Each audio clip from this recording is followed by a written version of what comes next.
నా ప్రియమైన సహోదరులారా, మనం ఆరాధించే దేవుడు పరిశుద్ధుడు. ఆమేన్. మనం ఆరాధించే దేవుడు నైవేద్యం కోరుకునేవాడు కాదు.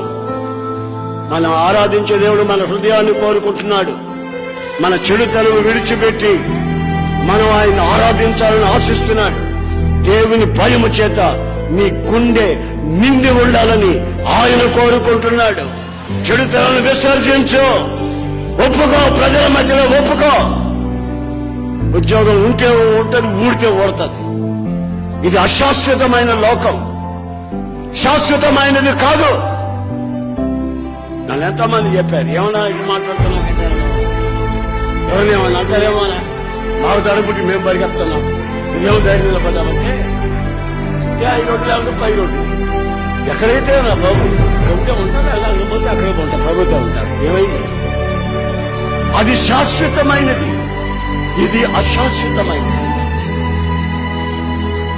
ఇది క్షయమైపోయేది, అది అక్షయమైనది.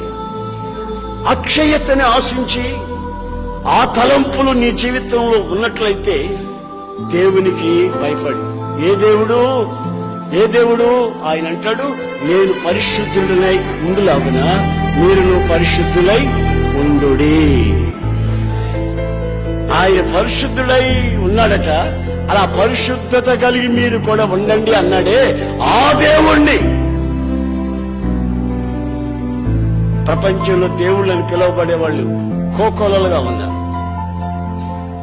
కానీ నేను చెప్తున్నటువంటి సుచరిత్ర గల దేవుడు ఒక్కడే, ఒక్కడే, ఒక్కడే, ఒక్కడే, ఒక్కడే.